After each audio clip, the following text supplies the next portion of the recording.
भारत का social media और भारत के लोग पिछले कुछ सालों से हर साल बकरीद के दिन बकरों की फिक्र में दुबले होते रहते हैं।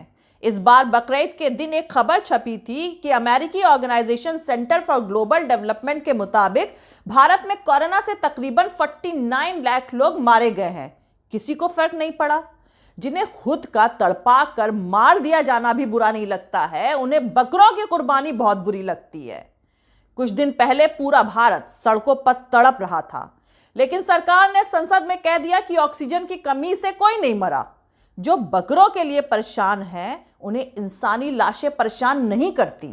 वो अपनी सियासी कुर्बानी पर जबान नहीं खोलते, लेकिन बकरों की कुर्बानी पर जबरदस्त तमाशा करते हैं। देश के तकरीबन आधे से ज्यादा हिंदू गोश्त खाते हैं और कुछ गधे सोशल मीडिया पर ज्ञान बांट रहे हैं कि मुसलमान बकरीद पर बकरा ना काटे।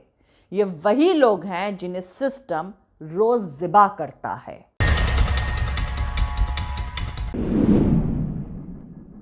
कोरोना से मारे गए लोगों के आंकड़े इसलिए छुपाए गए हैं कि जिसको शर्म से डूब मरना चाहिए था, उसे अपनी चमकदार इमेज चाहिए। जिसे भारत के लोगों को ऑक्सीजन ना दे पाने के लिए गुनाहगारों की तरह पूरे मुल्क से माफी मांगनी चाहिए थी, वो संसद में सीना ठोक कर कह रहे हैं कि ऑक्सीजन की कमी से पूरे मुल्क में कोई नहीं मरा। भारत में मेडिकल ऑक्सीजन की कमी को लेकर कोरोना की दूसरी लहर के दौरान पूरे मुल्क में हाहाकार मचा हुआ था। चारों तरफ से मौतों की खबरें आ रही थीं और मोदी सरकार के मिनिस्टर्स ऑक्सीजन एक्सप्रेस, प्लांट और कंसंट्रेटर की तस्वीरें और वीडियोस को पोस्ट कर रहे थे। लेकिन अब यही मोदी सरकार के मंत्री ने संसद को बताया है कि ऑक्सीजन की कमी से कोई भी मौत नहीं हुई है। सरकार ने कहा कि स्टेट्स यानी राज्यों से ऐसा कोई मामला सामने ही नहीं आया है। वैसे हमेशा से ऐसी ही बेशर्मी की उम्मीद रही है मोदी सरकार से। पिछले 7 सालों में वो हर बार इस एक्सपेक्टेशन पर पूरी तरह खरी उतरती है। इसके लिए मोदी सरकार को 100 में से 100 नंबर दिए जाने चाहिए। मोदी सरकार ठीक कह रही है। मां गंगा भी गवाह है कि कहीं कोई नहीं मरा। देश में ऑक्सीजन की कोई कमी नहीं थी। अस्पताल, बिस्तर, दवा, इंजेक्शन की कोई कमी नहीं थी। शमशान पर नॉर्मल से 50 गुना लाशें नहीं थी। लोग ताबूतों पर खुद सवार होकर शौकिया वॉक करने गए थे। लोग खुद ही शौकिया मरे थे।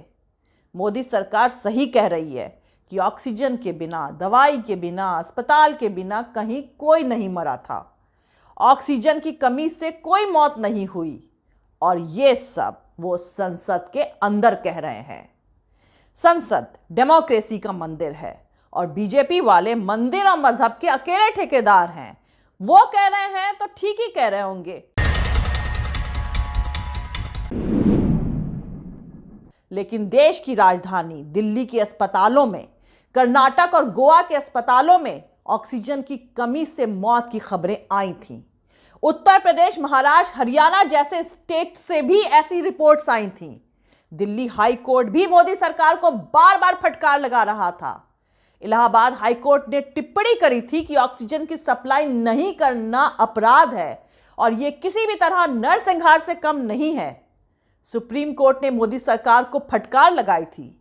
दिल्ली में अप्रैल के महीने में जब ऑक्सीजन कम पड़ने की खबरें आ रही थीं, तब दिल्ली हाईकोर्ट ने मोदी सरकार को फटकार लगाते हुए कहा था कि उसके लिए इंसानों की जिंदगी की कोई कीमत नहीं है। अदालत ने मोदी सरकार से कहा था कि भीख मांगो, किसी से उधार लो या चोरी करो, लेकिन ऑक्सीजन दो।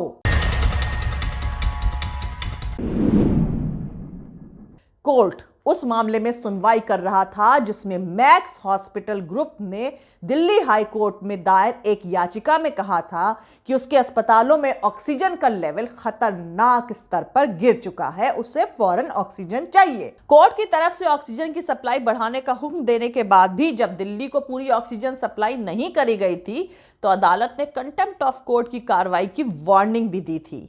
लेकिन अब मोदी सरकार ने संसद में जो बयान दिया है वो चौंकाने वाला है। इसमें कहा गया है कि कोविड महामारी के दौरान ऑक्सीजन की कमी से किसी के मरने की कोई खबर किसी स्टेट या केंद्र शासित प्रदेश से नहीं आई है। मोदी सरकार ने यह जवाब राज्यसभा में पूछे गए एक सवाल के जवाब में दिया था। और जवाब भी लिखित में है। फिलहाल संसद का मॉनसून सेशन चल रहा है। सरकार की तरफ से हेल्थ राज्य मंत्री डॉक्टर भारती प्रवीण पवार ने लिखित जवाब में कहा है कि हेल्थ स्टेट्स यानी राज्यों का सब्जेक्ट है और उनकी तरफ से कोविड से हुई मौत की खबर दी जाती है, लेकिन इसमें भी ऑक्सीजन की कमी से किसी की मौत की खबर नहीं दी गई है। दरअसल मोदी सरकार बड़ी मासूम है। भारत के सभी लोग बहुत बड़े झूठे और मक्कार हैं।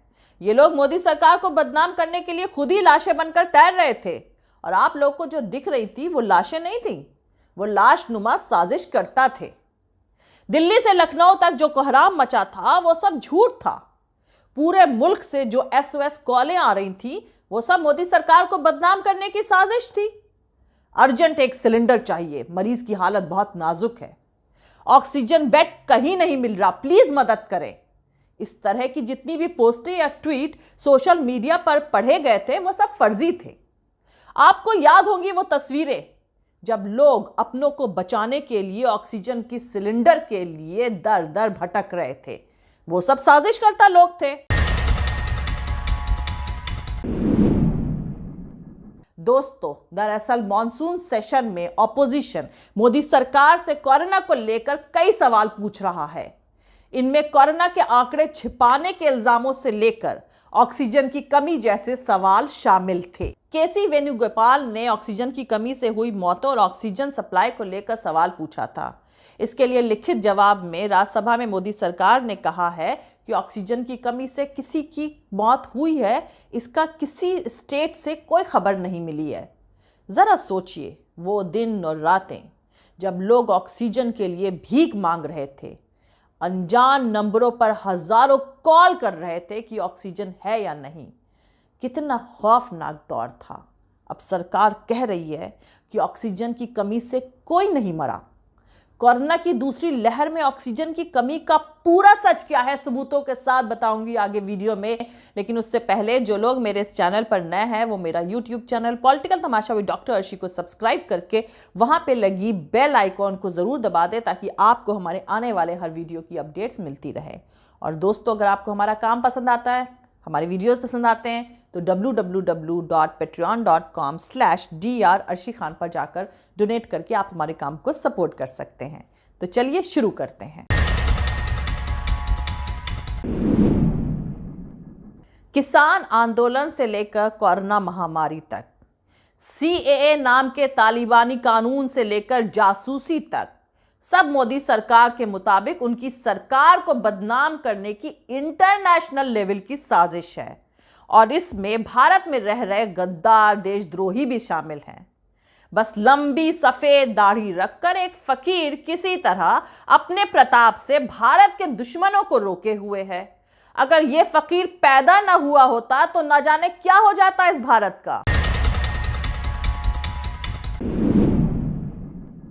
न जाने क्यों हर बात पर सत्ता पर काबिज लोगों को लगता है कि इनकी नाक कटने के लिए अभी भी कुछ बाकी है और इसके लिए मुल्क का आम नागरिक साजिश कर रहा है। जब कोरोना महामारी आई तो इनका एक सिरफिरा वजीर बोला था कि ट्विटर पर मदद मांगोगे तो तुम्हारी प्रॉपर्टी जब्त कर लेंगे, घर ढा देंगे, जेल में डाल देंगे, वगैरह वगैरह। वो तो भला हो कोर्ट का जिसने मदद कर दी, वरना ना जाने कितने बेचारे मुर्दे तो कब्र से मुकदमा लड़ रहे होते। दोस्तों, अब आपकी याददाश्त को थोड़ा रिफ्रेश कर दूं ताकि आप मोदी सरकार की नीयत को समझ सकें। दिल्ली के सर गंगाराम हॉस्पिटल में ऑक्सीजन की कमी के बीच 24 घंटे में 25 मरीजों की मौत हो गई थी। अस्पताल ने ही 23 अप्रैल को यह बयान जारी किया था। बाद में 1 मई को दिल्ली के बत्रा हॉस्पिटल में ऑक्सीजन की कमी से एक डॉक्टर समेत 8 लोगों की मौत की खबर आई थी। इससे पहले खबर आई थी कि दिल्ली के जयपुर गोल्डन हॉस्पिटल में ऑक्सीजन की कमी से 20 कोरोना मरीजों की मौत हो गई थी। फिर मई के महीने के बीच में खबर आई कि गोवा के सरकारी मेडिकल कॉलेज में 4 दिनों में 74 मरीजों की मौत ऑक्सीजन के लेवल में कमी की वजह से हो गई थी। मई के महीने की शुरुआत में ही कर्नाटक के चामराजनगर में मौजूद एक सरकारी हॉस्पिटल में ऑक्सीजन की कमी से 2 घंटे में 24 लोगों की मौतें हो गई थी। अस्पताल के एक सीनियर ऑफिसर ने इस खबर को वेरीफाई भी किया था। लखनऊ और मेरठ जिलों में ऑक्सीजन की कमी से काफी लोगों की मौत होने से जुड़ी खबरों पर रेस्पॉन्स करते हुए अदालत ने जांच का ऑर्डर दिया था। उत्तर प्रदेश के मेरठ में भी ऑक्सीजन की कमी से 7 कोरोना मरीजों की मौत की खबर आई थी। उसके बाद इस मामले में सुप्रीम कोर्ट ने भी डायरेक्शन दिया था। उस वक्त सुप्रीम कोर्ट ऑक्सीजन एलोकेशन यानी आवंटन पर सरकार की प्लानिंग को लेकर सुनवाई कर रहा था। जस्टिस DY चंद्रचूड़ और MR शाह की बेंच ने कहा था कि बेड की तादाद के बेस पर मोदी सरकार के मौजूदा फॉर्मूले को पूरी तरह से बदलने की जरूरत है, क्योंकि पूरे देश में फिलहाल हॉस्पिटल बेड्स ICU के इस्तेमाल के हिसाब से ऑक्सीजन की सप्लाई करी जाती है। जस्टिस चंद्रचूड़ ने कहा था कि जब आपने फॉर्मूला तैयार किया था तो हर कोई ICU में नहीं जाना चाहता था। कई लोगों को घर में ऑक्सीजन की जरूरत है। सरकार के फॉर्मूले में ट्रांसपोर्ट, एम्बुलेंस और कोरोना देखभाल की फैसिलिटीज को बिल्कुल भी ध्यान में नहीं रखा गया। आपको बता दूं कि भारत में ऑक्सीजन की मांग कोरोना की पहली लहर के मुकाबले दूसरी लहर में काफी ज्यादा बढ़ गई थी। पहली लहर में जहां 3095 मैट्रिक टन ऑक्सीजन की मांग थी, वो दूसरी लहर में बढ़कर करीब 9000 यानी 9000 मैट्रिक टन तक पहुंच गई थी। भारत में ऑक्सीजन की कमी पर जब देश दुनिया में हंगामा मचा, तब ऑक्सीजन एक्सप्रेस चलाई गई। इसके बाद प्लांट लगाने के बड़े बड़े ऐलान किए गए थे। दुनिया भर के कई मुल्कों से मदद में कॉन्सेंट्रेटर और ऑक्सीजन टैंकर भेजे गए थे। अब अगर ऐसे हालात में मोदी सरकार ने कहा है कि ऑक्सीजन की कमी से कोई भी मौत नहीं हुई है, तो सवाल उठना तो लाजमी है। मतलब जनता की चुनी हुई सरकार ने जनता के टैक्स के पैसे को दबाते हुए जनता के इलाज के लिए जनता से ही चंदा वसूला और फिर घटिया वेंटिलेटर भेजकर ऑक्सीजन की सप्लाई पर झूठ बोलकर जनता की जान भी ले ली। वैसे हमारे प्रधानमंत्री ने झूठ का कारोबार अपना इंट्रोडक्शन देने से ही शुरू कर दिया था। उनके बचपन के घड़ियाली किस्सों से तो हम सब वाकिफ हैं ही। उसके बाद उनका पहला लोकसभा चुनाव प्रचार हुआ, जो कि जाहिर सी बात है झूठ पर ही बेस्ड था। खैर, प्रधानमंत्री बनने के बाद उनका हर ऐलान झूठा निकला और उनका लॉन्च किया गया हर प्रोजेक्ट फेल हुआ। स्मार्ट गांव, स्मार्ट सिटी, स्टार्टअप, शौचालय, किसानों की इनकम, गरीब कल्याण, मेक इन इंडिया, नोटबंदी, GST, cashless economy, digital India, 5 trillion economy, corona से लड़ाई, वैक्सीन वगैरह वगैरह सब झूठ की भट्टी में दफन हो गए। झूठ इनका राष्ट्रीय धर्म है। सत्ता में आते ही किसानों के खुदकुशी के आंकड़े रोक दिए गए थे। तब से लेकर आज तक ये तमाशा जारी है। गरीबी, भूखमरी, इलिटरेसी, इकोनॉमी, बेरोजगारी, कोरोना महामारी, हर चीज के आंकड़े या तो छुपाए गए या फिर झूठे बताए गए। और झूठ का ये राष्ट्रीय कारोबार महामारी की दूसरी लहर में अपने चरम पर था। गांव के गांव महामारी से ग्रस्त थे और सरकार आंकड़ा छुपाने में बिजी थी। इसका नतीजा क्या हुआ कि भारत अपने इतिहास के उस मोड़ पर इस वक्त खड़ा है जहां देश में सबसे ज्यादा गरीब हैं, सबसे ज्यादा बेरोजगार हैं और अर्थव्यवस्था 5 दशक के सबसे निचले स्तर पर गोते लगा रही है। जिस महामारी को कम से कम नुकसान में संभाला जा सकता था, चुनावी तमाशे के चलते उसे गांव गांव तक पहुंचा दिया गया और अब कहा जा रहा है कि ऑक्सीजन की कमी से कोई भी मौत नहीं हुई। ऐसी बेशर्मी और ऐसी बेरहमी का बखान कीजिए, वाकई फख्र कीजिए, इनकी तारीफों में कसीदे पढ़िए। ये तो इतने अजीम हैं कि इनके तो वक्त में पैदा होने के लिए भी इनका शुक्रिया कीजिए। अपनी हर सांस के लिए इनको थैंक यू बोलिए। अपने वजूद का जर्रा जर्रा इनकी खिदमत में लगाते रहिए। बहरहाल, मैं चलती हूँ। जय हिंद, सत्यमेव जयते, अल्लाह हाफिज। दोस्तों, हमारा पूरा वीडियो और दूसरे और वीडियोस देखने के लिए हमारा YouTube channel political Tamasha with doctor Arshi को सब्सक्राइब करके वहाँ पे लगी बेल आइकॉन को ज़रूर दबा दें, ताकि आपको हमारे आने वाले हर वीडियो की अपडेट्स मिलती रहे। और दोस्तों, अगर आपको हमारा काम पसंद आता है, हमारे वीडियोस पसंद आते हैं, तो www.patreon.com/dr अर्शी खान पर जाकर डोनेट करके आप हमारे काम को सपोर्ट कर सकते हैं। दोस्तों, अगर आपको हमारा वीडियो पसंद आता है तो लाइक और शेयर करना हरगिज नहीं भूलिए। आप हमें फॉलो भी कर सकते हैं हमारे ट्विटर, इंस्टाग्राम और फेसबुक पेज पर। मेरा ट्विटर हैंडल है @arshi Aziz Khan। Thank you. मिलते हैं अगले वीडियो में।